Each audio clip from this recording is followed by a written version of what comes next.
Hi, എല്ലാവർക്കും പ്രേതം fifth പാർട്ടിലേക്ക് സ്വാഗതം. അപ്പോൾ ഫോർത്ത് വരെ കാണാത്തവരുണ്ടെങ്കിൽ പോയിട്ടൊന്ന് കണ്ടിട്ട് വന്നോളൂ. എന്നാൽ മാത്രം നിങ്ങൾക്ക് ഫുൾ സ്റ്റോറി മനസ്സിലാവുള്ളൂ. ആൻഡ് ഇഷ്ടപ്പെട്ട ലൈക്ക് ചെയ്യുക, ഷെയർ ചെയ്യുക, ഒന്ന് സബ്സ്ക്രൈബ് കൂടെ ചെയ്തേക്കുക. അപ്പോൾ നമുക്ക് ഫിഫ്ത്ത് പാർട്ടിലേക്ക് പോവാം. അപ്പോൾ ഞാൻ പറഞ്ഞു നിർത്തിയത് നമ്മൾ ട്രിപ്പ് പോകുന്നതിനെക്കുറിച്ചാണ്, മൂന്നാർ ട്രിപ്പ്. അപ്പോൾ അവിടെ എല്ലാവരും വന്നിട്ടുണ്ട്.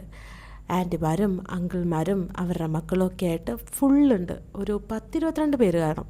അങ്ങനെ നമ്മുടെ വീട് ഫുള്ളിപ്പോൾ ആൾക്കാരുണ്ട്. നമുക്ക് പേടിക്കാനൊന്നുമില്ല. ടെറസിലാണെങ്കിൽ അങ്കിൾമാരുടെ ടീം ഫുള്ള്.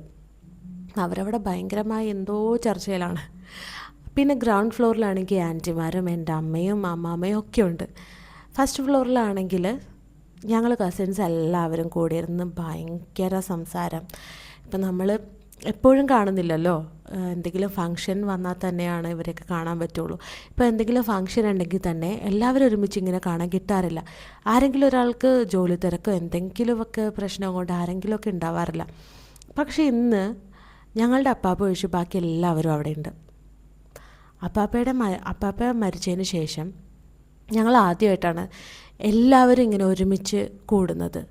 പണ്ട് എൻ്റെ അമ്മയുടെ വീട്ടിലായിരുന്നു ഞങ്ങൾ ഇപ്പോൾ വെക്കേഷനാണെങ്കിലും എൻ്റെ എന്തെങ്കിലും ഫങ്ഷൻ ആണെങ്കിലും ഒക്കെ. അതായത് എൻ്റെ അമ്മയുടെ ചെറിയ അനിയത്തിമാരുടെയൊക്കെ കല്യാണത്തിനും അവരുടെ കുട്ടികളുടെ മാമോദീസക്കും ഒക്കെയാണ് ഞങ്ങൾ ഒരുമിച്ച് എല്ലാവരും കൂടാറുള്ളത്. അല്ലെങ്കിൽ പിന്നെ വെക്കേഷനൊക്കെ. അപ്പോൾ അവിടെ ഇരുന്ന് ഇങ്ങനെ എല്ലാ കസിൻസിൻ്റെയും പോലെ ഇങ്ങനെ നമ്മൾ സ്റ്റോറികൾ ഇങ്ങനെ പറയും. എന്ത് സ്റ്റോറി പറഞ്ഞാലും നമ്മൾ ലാസ്റ്റ് എത്തി നിൽക്കുന്നത് ഏതെങ്കിലും ഒരു പ്രേതക്കഥയിലായിരിക്കും. അതെനിക്ക് തോന്നുന്നു ഓൾമോസ്റ്റ് കസിൻസ് ഒക്കെ അങ്ങനെയാണെന്ന് തോന്നണം. ലാസ്റ്റ് നമ്മളൊന്നും പറയാനില്ലാത്തപ്പോൾ നമ്മൾ ഏതെങ്കിലും ഒരാൾ ഒരു പ്രേതക്കഥ എടുത്തിടും. പിന്നെ അതിൽ പിടിച്ച് മാലപ്പടക്കം പോലെ ഓരോരുത്തരുടെ കയ്യിൽ ഇങ്ങനെ സ്റ്റോറികൾ സ്റ്റോക്ക് ഉണ്ടാവും. ഇനിയിപ്പോൾ പറഞ്ഞ് തീർന്ന നമ്മൾ ഓൾറെഡി പറഞ്ഞ കഥകൾ കുറച്ച് പൊടിപ്പും തൊങ്ങലൊക്കെ വെച്ചിട്ട് നമ്മൾ ഒന്നുകൂടെ മോഡിഫൈ ഒക്കെ ചെയ്ത് നമ്മൾ ഒന്നുകൂടെ പറയും. ബാക്കിയുള്ളവരെല്ലാവരും ആദ്യമായിട്ട് കേൾക്കുന്ന പോലെ അതങ്ങനെ കേട്ടിരിക്കുകയും ചെയ്യും. അതൊരു രസമാണ് ശരിക്കും. അങ്ങനെ ഞാനിപ്പോഴും ഓർക്കുന്നുണ്ട്, പണ്ട് ഞാനങ്ങനെ അമ്മ വീട്ടിൽ കൂടുമ്പോൾ അതൊരു ഓടിട്ട വീടായിരുന്നേ. അപ്പോൾ അതിൻ്റെ ബാക്കിൽ ഒരു വലിയൊരു പറമ്പൊക്കെ ഉണ്ട്. അപ്പോൾ പണ്ട് തൊട്ട് അമ്മയൊക്കെ ഇങ്ങനെ പറഞ്ഞു കേട്ടിട്ടുണ്ട് അത് കാവായിരുന്നെന്നോ അങ്ങനെ എന്തൊക്കെയോ അവിടെ എന്തോ അങ്ങനെയൊക്കെ പറഞ്ഞു കേട്ടിട്ടുണ്ട്. അപ്പം നമുക്കെപ്പോഴും രാത്രി ആയിക്കഴിഞ്ഞിട്ടുണ്ടെങ്കിൽ നമ്മളുടെ വീടിൻ്റെ ബാക്കിലാണ്, അതായത് അറ്റാച്ച്ഡ് ബാത്റൂമൊന്നും ഇല്ലാത്ത ടൈമാണ്. അപ്പം നമ്മുടെ വീടിൻ്റെ ബാക്കിലാണ് ഈ വാഷ്റൂം വരുന്നത്. അപ്പം നമുക്ക് വീട്ടിൽ നിന്ന് ഇറങ്ങിയിട്ട് ബാക്കിലേക്ക് നടന്നു പോയിട്ട് വേണം വാഷ്റൂമിലൊക്കെ പോകാനായിട്ട്. അപ്പോൾ അന്ന് നമ്മൾ എന്തെങ്കിലും ഫംഗ്ഷന് വന്ന് ഒരു അപ്പോഴത്തെ ഒരു ആവേശത്തിന് ഫുള്ളിങ്ങനെ ഗോസ്റ്റ് സ്റ്റോറിയൊക്കെ പറഞ്ഞിട്ട് ലാസ്റ്റ് ആകുമ്പോൾ വെള്ളം കുടിക്കാൻ പോകാനും വാഷ്റൂമിൽ പോകാനൊക്കെ ഭയങ്കര പേടിയായിരിക്കും. അപ്പം നമ്മൾക്കാണെങ്കിൽ പേടിച്ചിട്ട് അമ്മമാരെ വിളിച്ചുകൊണ്ട് പോകാനും പറ്റില്ല. അന്ന് കാലത്താണെങ്കിൽ നമ്മളിത് അമ്മ ഒന്നും എനിക്ക് കൂട്ടുവരുമെന്ന് ചോദിച്ചാൽ പറയാം, നിങ്ങളിരുന്ന് അങ്ങനെ ഇത് ആവശ്യമില്ലാത്ത സ്റ്റോറിയൊക്കെ പറഞ്ഞിട്ടല്ലേ നിങ്ങൾക്ക് പേടി, അതുകൊണ്ട് നിങ്ങൾ തന്നെ പോയാൽ മതി എന്ന് പറയും. അപ്പോൾ അത് പേടിച്ചിട്ട് നമ്മൾ എന്ത് ചെയ്യും, നമുക്ക് ആർക്കെങ്കിലും ഒരാൾക്ക് പോകണമെങ്കിൽ ഉള്ള എല്ലാ കസിൻസിനെയും ഇങ്ങനെ തോണ്ടും, ഒന്ന് എഴുന്നേക്കോ എനിക്കൊന്ന് വാഷ്റൂമിൽ പോകണം. അപ്പം നമ്മളെല്ലാവരും കൂടി ഇറങ്ങി മുറ്റത്ത് ഇറങ്ങിയിട്ട് അവിടെ ബാക്കിൽ പോയിട്ട് വാഷ്റൂമിലൊക്കെ പോകും. അപ്പോൾ ഈ വാഷ്റൂമിൻ്റെ ബാക്കിലാണ് ഈ വലിയ പറമ്പുള്ളത്. അപ്പം നമുക്ക് അങ്ങോട്ട് നോക്കുമ്പോഴൊക്കെ ഭയങ്കര പേടിയാവും. ആക്ച്വലി അവിടെ ഒന്നുമില്ല, എന്നാലും നമുക്ക് ഈ കേട്ടുള്ള ഒരു പേടിയൊക്കെ ആവും.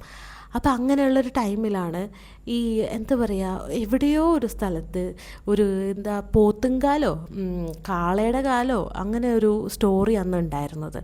ഒരാളിങ്ങനെ ഓട്ടോയിൽ ട്രാവൽ ചെയ്യുമായിരിക്കും. അപ്പോൾ ഒരാളിങ്ങനെ ഒറ്റയ്ക്ക് നടന്നു പോകുമായിരിക്കും.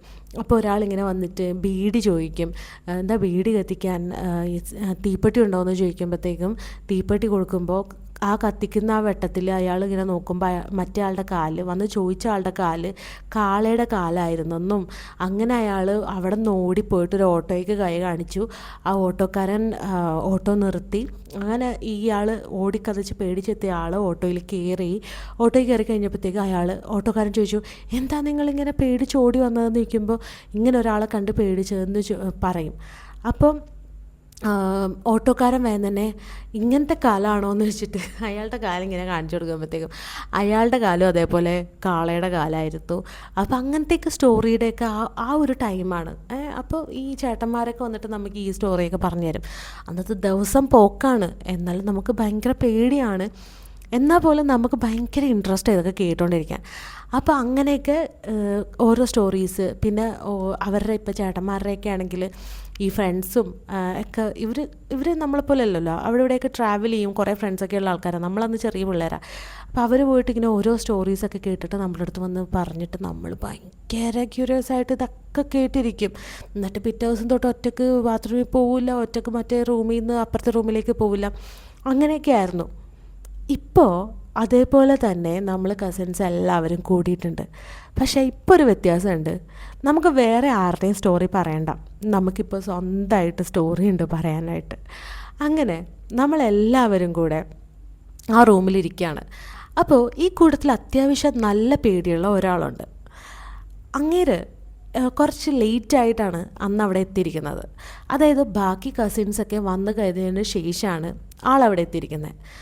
ഓരോ കസിൻസ് വരുമ്പോഴും നമുക്കാണെങ്കിൽ ഓരോ കസിൻസ് നമ്മുടെ വീട്ടിൽ ആരും ആയിക്കോട്ടെ വരുമ്പോൾ നമുക്ക് ആദ്യം തന്നെ ഈ ഒരു സ്റ്റോറി പറയാൻ ഭയങ്കര ഇൻട്രസ്റ്റാണ്. എല്ലാവർക്കും കൂടെ ഇരുന്ന് അങ്ങനെ ഉണ്ടായി ഇങ്ങനെ ഉണ്ടായി എന്നൊക്കെ പറയുമ്പോൾ അവർക്കുണ്ടാവുന്ന ആ ഒരു എന്താ പറയുക ഭാവവ്യത്യാസമൊക്കെ കാണാനായിട്ട് നമുക്ക് ഭയങ്കര ഇഷ്ടമാണ്. അപ്പോൾ നമ്മൾ അന്നത്തെ ദിവസം ഓരോ കസിൻസ് വീട്ടിൽ വരുമ്പോഴും നമ്മളിങ്ങനെ ഈ സ്റ്റോറീസ് പതുക്കെ പതുക്കെ ഇവരോട് പറയുന്നുണ്ട്. അപ്പോൾ എൻ്റെ കൂടെ അന്ന് ബാക്കി ഒരു 3 പേരും കൂടെ നമ്മുടെ സ്റ്റോറിയിൽ സപ്പോർട്ട് ചെയ്യാനായിട്ടുണ്ട്. അതായത് നമ്മുടെ കഴിഞ്ഞ പാർട്ടിൽ പറഞ്ഞ ആ അനിയത്തിമാർ 2 പേര്, പിന്നെ അതിലൊരു അനിയത്തിയുടെ ചേച്ചി, അയാളെ ആണല്ലോ നമ്മൾ ആദ്യം പരീക്ഷിച്ചത്. അങ്ങനെ അവർ എൻ്റെ കൂടെ ഈ സ്റ്റോറി പറയാൻ വേണ്ടി കൂടി. അങ്ങനെ നമ്മുടെ അത്യാവശ്യം പേടിയുള്ള ആളില്ലേ, അയാളോട് നമ്മൾ ഈ സ്റ്റോറി പറയാൻ തീരുമാനിച്ചു.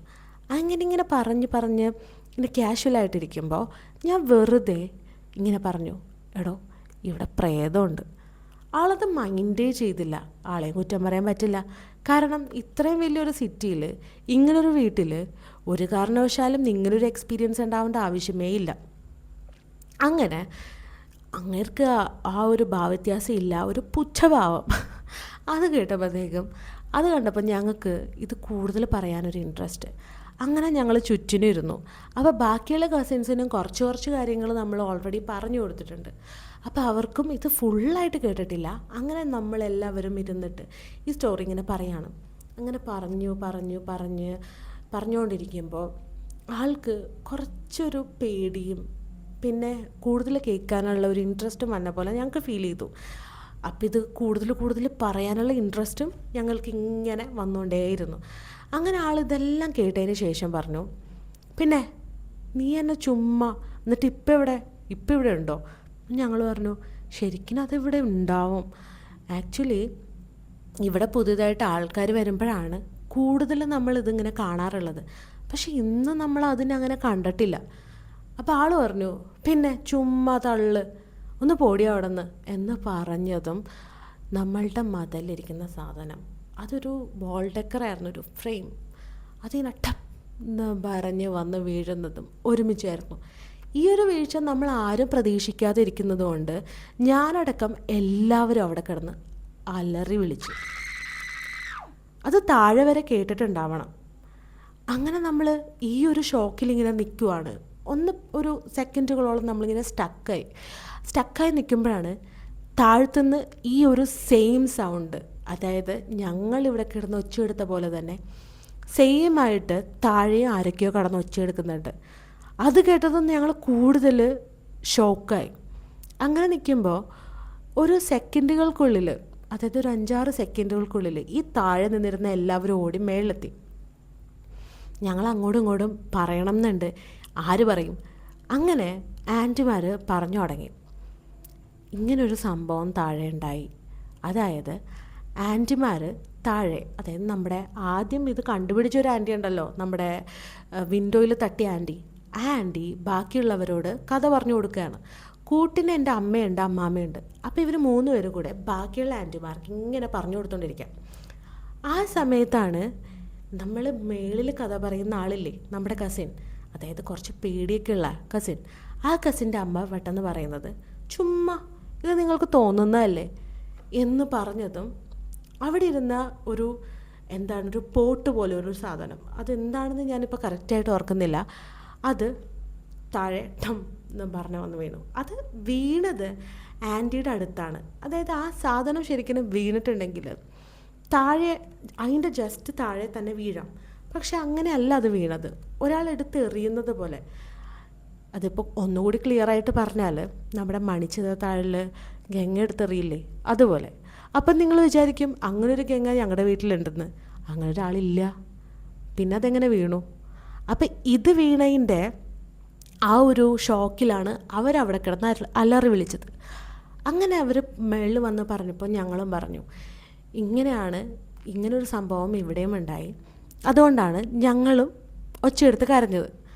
അത് കേട്ടപ്പോൾ പിന്നെയും ആ സെയിം ആൻറ്റി പറയുവാണ്, ഇത് ശരിക്കും ഉള്ളതാണോ? അങ്ങനെ ചോദിക്കലും ആൻറ്റിയുടെ മേളിൽ നിന്ന് ഒരു ബാഗ് വീഴലും ഒരുമിച്ചായിരുന്നു. അതായത് നമ്മൾ പണ്ടൊക്കെ ട്രിപ്പ് കൊണ്ടുപോകുന്ന വലിയൊരു ബാഗില്ലേ, നമ്മളിങ്ങനെ തൂക്കി പിടിക്കുന്ന അങ്ങനൊരു ബാഗ്, അത് നമ്മൾ ബർത്തിൽ വെച്ചിരിക്കുകയാണ്. നമ്മൾ താമസം മാറി വന്ന അന്ന് തൊട്ട് അതവിടെ ബർത്തിലാണ് ഇരിക്കുന്നത്. ആരും അത് യൂസ് ചെയ്യാത്തൊരു സാധനം ആയതുകൊണ്ട് അതങ്ങനെ നീക്കി വെച്ചിരിക്കുക. ഒരാൾ വലിക്കുകയോ അല്ലെങ്കിൽ ബാക്കിൽ നിന്ന് ഒരാൾ തള്ളുകയോ ചെയ്യാതെ ആ ഹൈറ്റിൽ നിന്ന് അതൊരിക്കലും താഴെ വീഴത്തില്ല. പിന്നെ അതെങ്ങനെ ആൻറ്റിയുടെ തലയിൽ കറക്റ്റായിട്ട് വീണു? ആ ഒരു ഇൻസിഡൻറ്റ് കൂടെ കഴിഞ്ഞപ്പോൾ അവിടെ എല്ലാവർക്കും ഭയങ്കര ഇതൊരു വിശ്വാസം വന്നു. അതായത് എന്തൊക്കെയോ പ്രശ്നങ്ങൾ ഈ വീടിനുണ്ട്, അപ്പോൾ അതിൽ പലർക്കും തിരിച്ചു പോകണം. അങ്ങനെ പക്ഷെ തിരിച്ചു പോയാൽ നമ്മുടെ ട്രിപ്പിൻ്റെ കാര്യം എന്താവും? അങ്ങനെ ഇരുന്നപ്പോൾ പിന്നെ അവരും ആലോചിച്ചു. കാരണം ഇനിയിപ്പോൾ 4 മണിക്കാണ്, വെളുപ്പിനെ 4 മണിക്കാണ് നമ്മൾ ട്രിപ്പ് പോകുന്നത്. 4 മണി ആവാൻ ഇനി 3-4 മണിക്കൂർ മാത്രമേ ഉള്ളൂ. അത്ര സമയം കൂടി നമ്മൾ അഡ്ജസ്റ്റ് ചെയ്താൽ മതിയല്ലോ. അതുകൊണ്ട് അവിടെ ഉണ്ടായിരുന്ന മാക്സിമം കൊന്തകളും പ്രാർത്ഥന ബുക്കും ബൈബിളും ഒക്കെ എടുത്ത് ഓരോരുത്തരും നമ്മുടെ ഹാളിൽ അങ്ങനെ കിടന്നു. അങ്ങനെ ആ ഒരു ഫ്ലോറിൽ മാത്രമേ ഇപ്പോൾ ആൾക്കാരുള്ളൂ. എല്ലാവരും തൊട്ട് കിടക്കുവാണ്. ഓരോരുത്തർ 2 കൊന്ത, അതായത് ഒരു കൊന്ത ഫ്രണ്ടിൽ, ഒരു കൊന്ത ബാക്കിൽ നിന്ന് പ്രേതം വന്നാലും ഫ്രണ്ടിൽ നിന്ന് പ്രേതം വന്നാലും നമുക്ക് പ്രൊട്ടക്ഷൻ അല്ലേ വേണ്ടേ. അപ്പോൾ അങ്ങനെയൊക്കെ കിടക്കുവാണ്. അങ്ങനെ നേരം വെളുത്തു എന്ന് പറഞ്ഞാൽ ശരിക്കും അന്ന് രാത്രി ആരും ഉറങ്ങിയിട്ടില്ല. എല്ലാവരും എങ്ങനെയോ 4 മണി ആക്കിയെടുക്കുമായിരുന്നു. അങ്ങനെ 4 മണിയായി. 4 മണിക്ക് മുമ്പ് തന്നെ എല്ലാവരും എഴുന്നേറ്റ് റെഡിയായി ട്രിപ്പ് പോകാൻ വേണ്ടി റെഡിയായിട്ട് നിൽക്കുക. അങ്ങനെ വണ്ടി വന്നു, ഞങ്ങൾ കയറി, ഞങ്ങൾ ട്രിപ്പ് പോയി. അപ്പോൾ ട്രിപ്പ് പോയി കഴിഞ്ഞപ്പോൾ പതുക്കെ ആൾക്കാർ ട്രിപ്പിൻ്റെ ആ ഒരു മൂഡിൽ ഇതൊക്കെ മറക്കാൻ തുടങ്ങി. ചിലപ്പോൾ അവർ മനഃപൂർവ്വം മറന്നതും ആവാം. അങ്ങനെ നമ്മൾ ട്രിപ്പ് ഇങ്ങനെ എൻജോയ് ചെയ്ത് പോയിക്കൊണ്ടിരിക്കുക. അടിപൊളിയായിട്ട് ട്രിപ്പ് ഇങ്ങനെ പോയി. നമ്മൾ തിരിച്ചു വന്നു. അപ്പോൾ തിരിച്ചു വരുമ്പോൾ നമ്മുടെ മനസ്സിലെന്താ? ഇപ്പോൾ തിരിച്ചു വരുമ്പോൾ ഓരോരുത്തരായിട്ട് വഴിയിൽ ഇറങ്ങി. അതായത് തിരിച്ച് ഈ വണ്ടി വരുമ്പോൾ ഞങ്ങൾ ആ വീട്ടിലുള്ള ആൾക്കാർ മാത്രമേ ആ വണ്ടിയിലുള്ളൂ. അപ്പോൾ എല്ലാ കാര്യങ്ങളും ബാക്ക് ടു നോർമലാവും. നോർമലെന്ന് പറഞ്ഞാൽ ഞങ്ങൾക്കിപ്പോൾ അയാൾ കൂടെ അവിടെ ഉണ്ട്, അതാണിപ്പോൾ ഞങ്ങളുടെ നോർമൽ. അപ്പോൾ പണ്ടത്തെ പോലെ തന്നെ ഇടയ്ക്കിടയ്ക്ക് ആൾ വരും, തോണ്ടും, ഫ്രണ്ടിൽ കൂടെ പോവും, ഓടും. ഇതൊക്കെ തന്നെയല്ലേ സംഭവിക്കൂ. കാരണം വന്നവരൊക്കെ തിരിച്ചു പോയി, ഇപ്പം ഞങ്ങൾ മാത്രമേ ഉള്ളൂ. അങ്ങനെ സമാധാനിച്ച് ഞങ്ങൾ തിരിച്ചെത്തി. പക്ഷേ തിരിച്ചെത്തിയപ്പോൾ ഞങ്ങളെ അവിടെ കാത്തിരുന്നത് മറ്റൊന്നായിരുന്നു.